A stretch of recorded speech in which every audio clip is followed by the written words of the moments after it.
With Bahrain testing now behind us, let's have a look back at who did perform the best and make our predictions for the 2026 Formula One season. Now, let's just get straight into it. In P22, I have Lance Stroll. I think he's genuinely going to be one of those drivers that finishes on 0 points in the season. He's going to be very poor.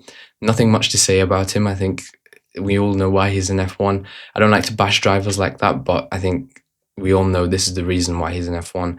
And yeah, effectively, he's going to be lost.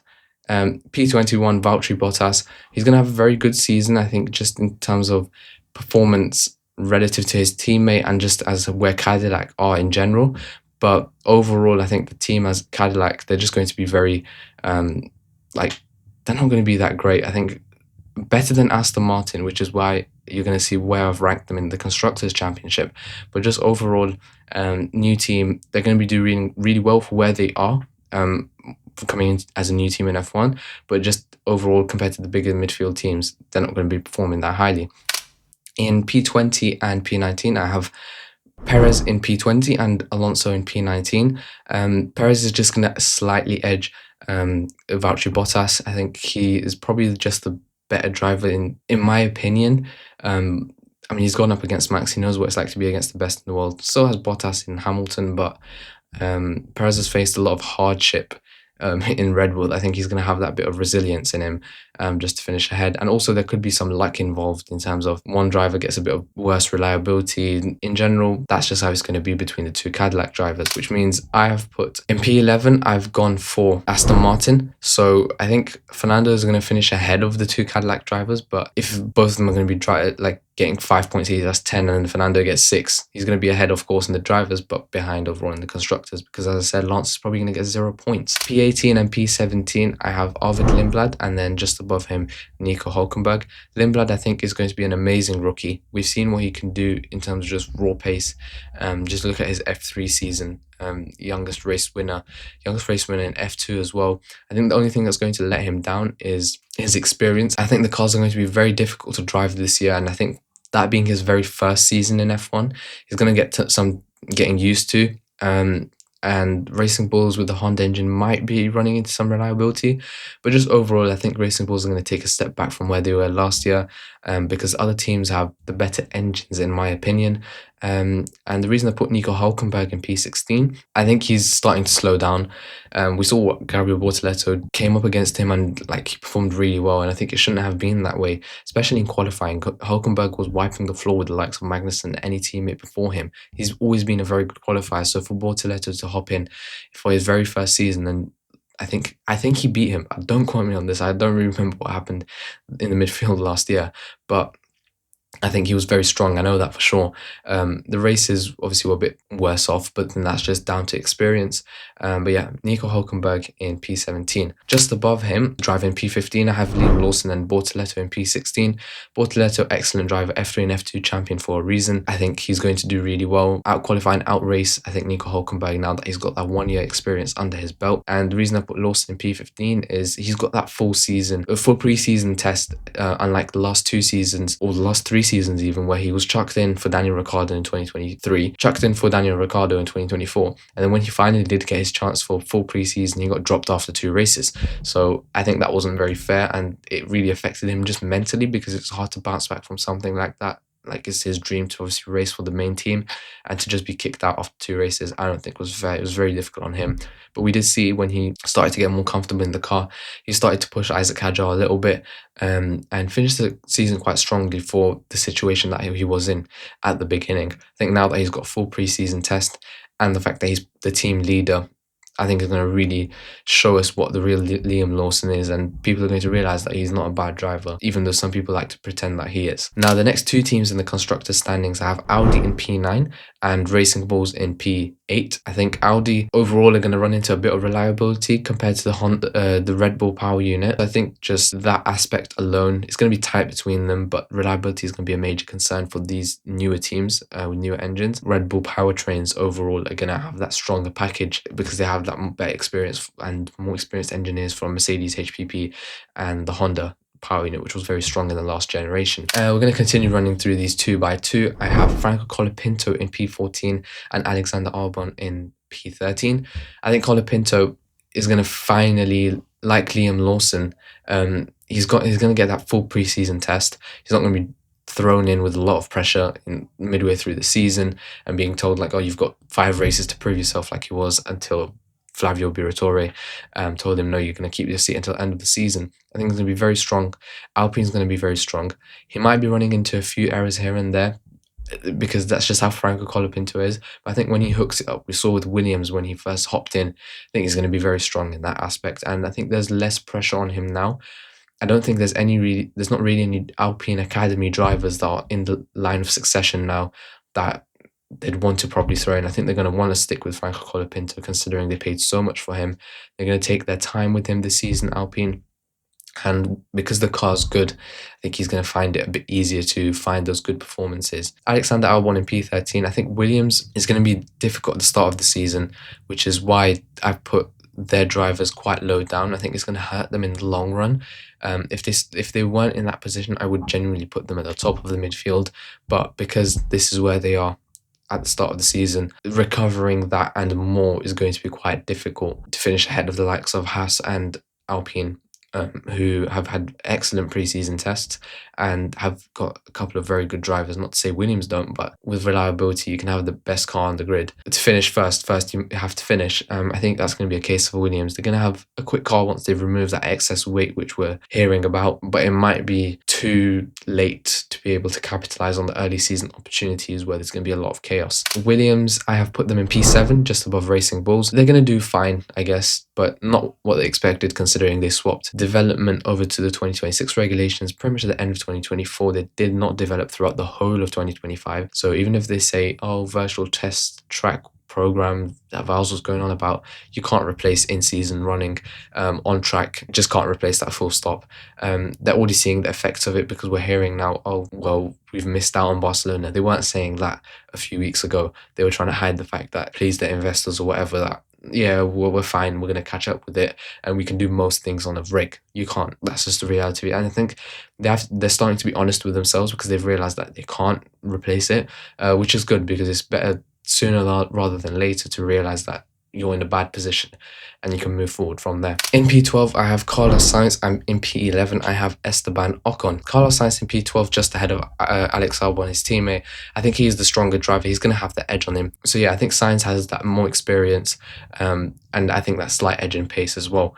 Now, Esteban Ocon in P11, I think I could swap him around with one of the Williams drivers, but I think because Haas have had such a strong preseason test, I think it's going to be the ability of them to start the season strong compared to Williams, and potentially I think they're going to be consistent across the rest of the season. Ocon, he's been told by his boss Aya Komatsu, he hasn't performed very well last season, which is true, especially coming up against a rookie teammate. You have to beat them. There's no argument about that. I think we all know that obviously Behrman's an amazing driver, but you have to beat your teammate first and foremost, especially if they are a rookie. So now I'll give you the next driver in that standings. Ollie Behrman's going to be my P10 prediction. Just behind, I guess I'll give this anyways, P9, Pierre Gasly. They're going to be very tight, those two. We're going to see them a lot of on-track battles.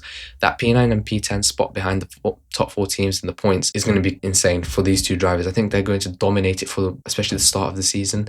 Gasly is going to come out on top in my opinion, just because I think Alpine have that Mercedes engine. They're going to be a bit stronger in that department, and we've seen their car in preseason testing.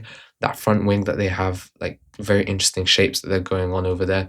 They're very confident. They've gotten rid of the Renault engine that's been plaguing them for so many years. Their aero department's going to really shine now. They don't have something like that holding them back. P10 Ollie Behrman, amazing driver. Big things are coming for this guy. I mean, P4 in Mexico last year was absolutely incredible, fighting the likes of Verstappen in your rookie season in a Haas of all teams. No disrespect to them, but literally, no one could argue that Behrman didn't have one of the best rookie seasons last year. So yeah, I put in P10 just because Gasly does have that more experience. We saw what 2021 Gasly could do. You could say it was his prime, but with more experience, I think a driver's prime can last for many, many, many years. And I think he's going to bring back what we saw from him in 2021. Not necessarily the results in finishing P5s or P6s, but just that consistency, I mean, last year I think it was 9 or 10 Q3 appearances in an Alpine that finished last in the championship. We know what Gasly's capable of. There's a reason Alpine have held on to him so strongly. Now let's do the constructors standings. For Alpine, I've put in P6. I think the reason I'm putting them behind Haas, who I've put in P5, is I think Colapinto, despite him being not a bad driver, I think Ocon and Behrman together form a stronger partnership, like more performance out of both of them and more consistency out of both of them than Gasly and Colapinto do. Colapinto might be going to sneak into the points every now and again when Alpine have the better car, but if it's like very close in performance, I see the Haas drivers being ahead of him. Thus, even Gasly getting in those P9s, I think it won't be enough across the whole season. Now, the top 8 is where it gets very interesting. And in P8, I have Lewis Hamilton. Yes, Lewis Hamilton in P8, despite him maybe liking these cars more than the last generation, I just don't think it's going to materialize for him. He's going to have that mentality knocked down by the fact that Leclerc is going to be really difficult for him. Leclerc's at the peak of his powers.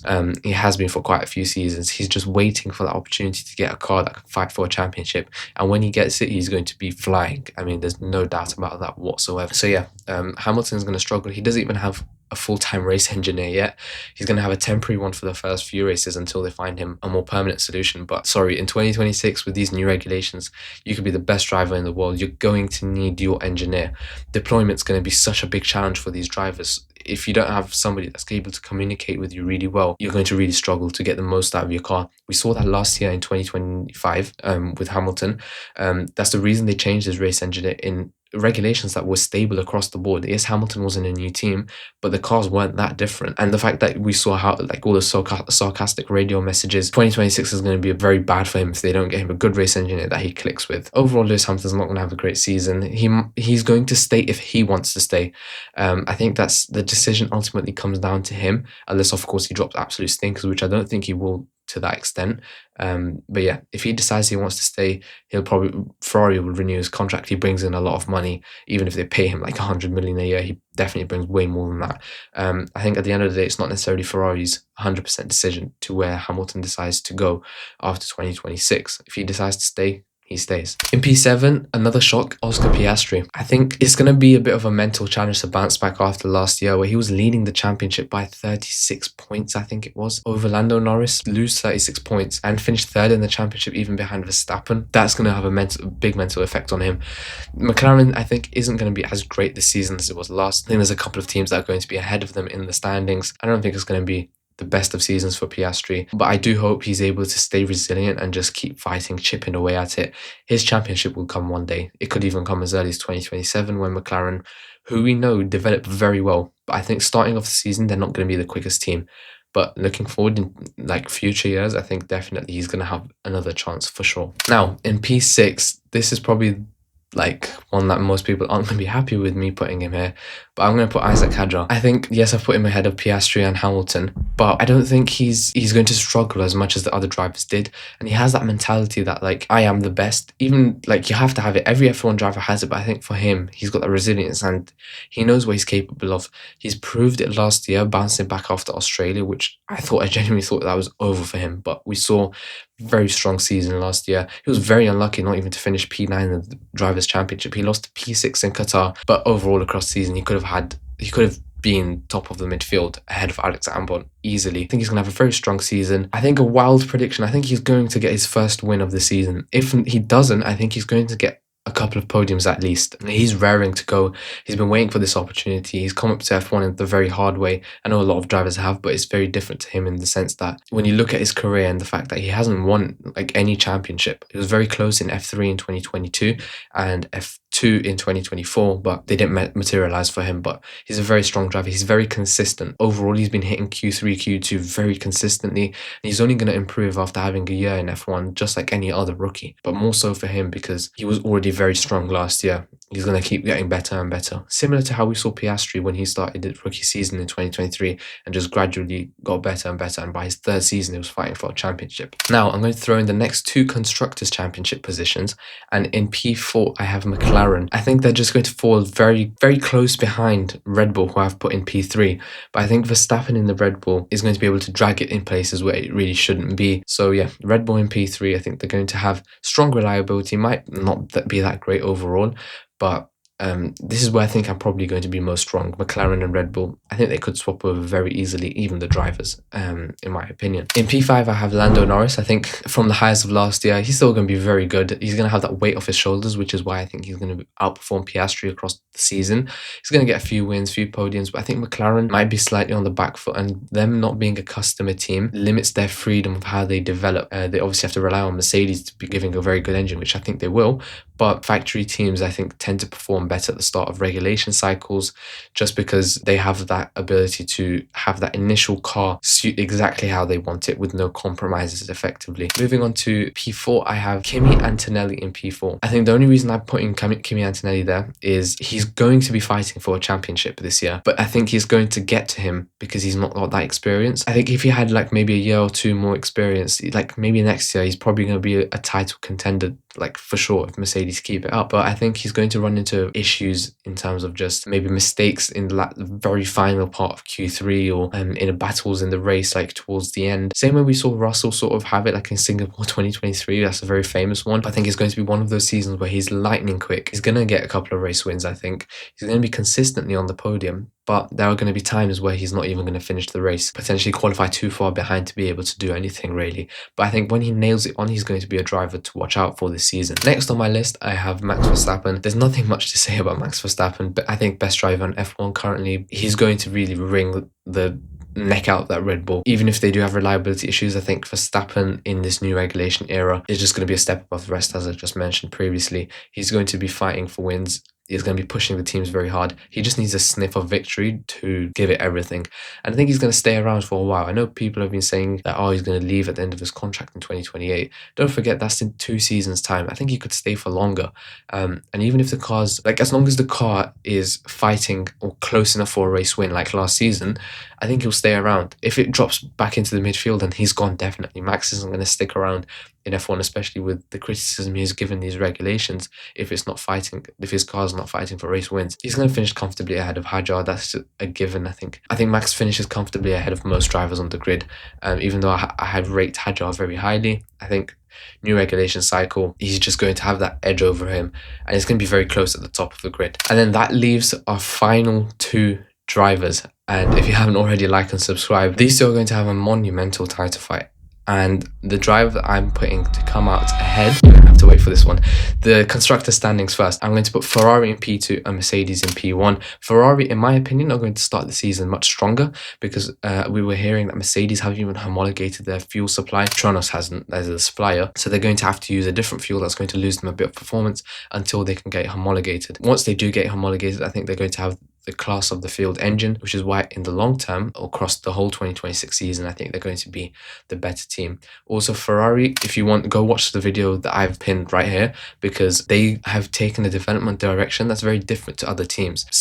Their A-spec Bahrain car was very basic. They obviously gave like a few upgrades here and there, like on the rear crash structure on the gearbox, that little wing, the rotating wing of all things, which I don't think they're probably going to use. It was just an experiment, but just in general, overall the car was quite basic, and they're going to bring a B spec to Melbourne after they've basically assessed a lot of data. Unlike the other teams who brought quite a few upgrades, Ferrari still hasn't brought that big package, so we're going to see a lot more from them in Melbourne, and I think they're going to be the strongest team starting off the season. And obviously that leaves Mercedes in first. I think, like we assumed before the season even started, before the tests even went ahead, they're probably going to be the best team. They're going to have the strongest engine, and I think their driver pairing, of course, overall is going to just is going to really put them at the forefront, and they might even have like quite a big gap to second place, the same way we saw McLaren last season, but just not to that extent. And now finally, I'm going to give you my drivers champion first, and that's going to be George Russell.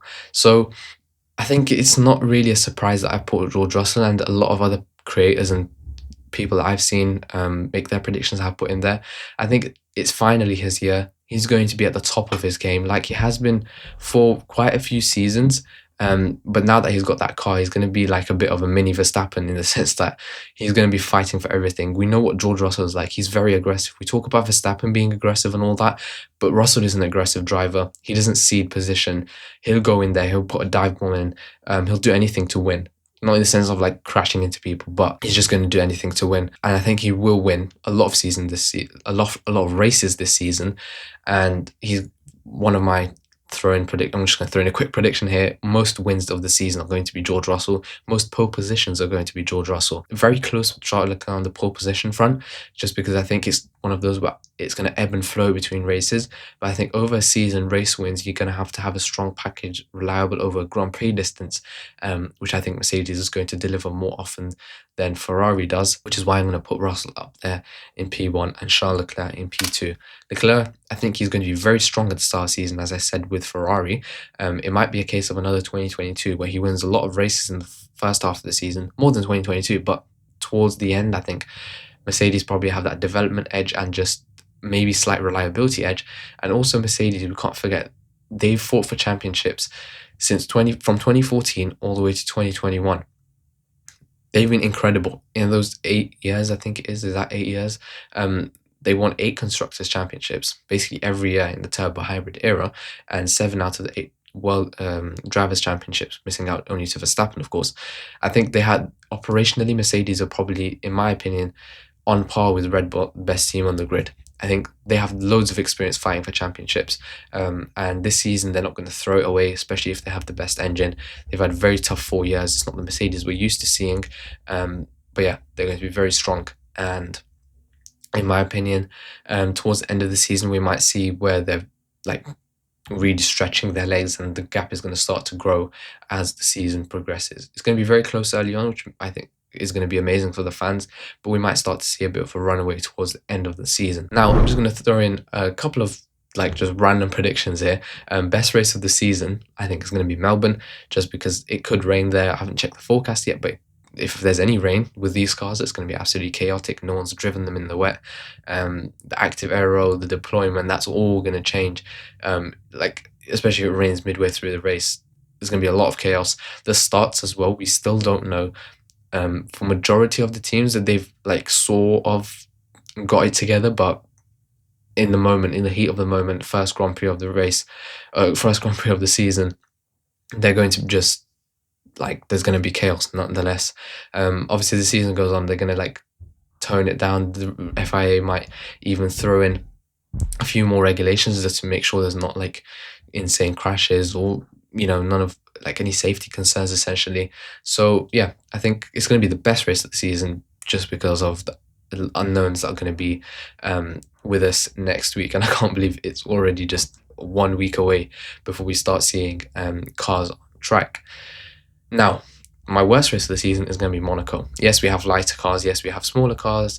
Yes, we have different ways of passing, which we haven't even tried yet, but the cars are still too big. Even if you compare them to the 2008 era, the 2000s era, the 2014 era, the Vettel days, these cars are still way too large. You're not going to be able to overtake around Monaco. And with the two-stop strategy thing again, we're going to see a fast like we did last year. And that's if they keep it. I'm not sure if they will. But yeah, Monaco is not built for these cars anymore. They're going to have to really shrink the cars down in next regulations if they want to still race competitively around Monaco. But I think qualifying in Monaco is always one of the best, if not the best qualifying of the season. We've had some crazy qualifiers in the past. But yeah, I enjoy Monaco just because of the qualifying, and I think the vibe of the weekend as a whole is impeccable. The scenery is amazing. All the drivers love it for the challenge that it is. But yeah, in the Grand Prix is a bit of a snooze fest. And yeah, I've pretty much talked about who most poles, most race wins. So if you haven't already, like and subscribe. I'll try my best to review the Grand Prix or do a preview for every single Grand Prix throughout the season. It depends. Eventually, if I have enough people watching my videos, I might do some live streams the same way Tomo does.